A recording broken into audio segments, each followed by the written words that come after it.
Finalista číslo 3, posledný z alžbetiných stromov.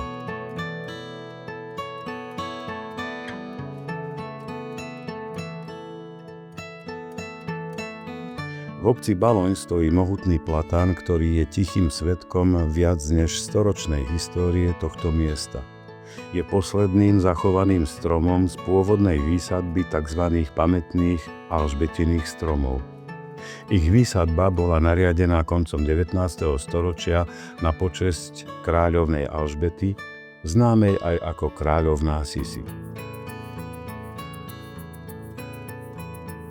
Pôvodne rástol v anglickom parku pri kaštieli miestneho veľkostatkára.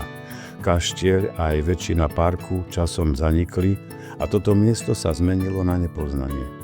Výnimkou je len strom, ktorý prežil aj vojny a všetky spoločenské zmeny. Jeho osud sa napokon prepojil so životom obce ešte silnejšie. Dnes sa nachádza priamo v areáli materskej školy. Stal sa prirodzenou súčasťou detstva mnohých generácií, miestom tieňa, hier aj prvých spomienok.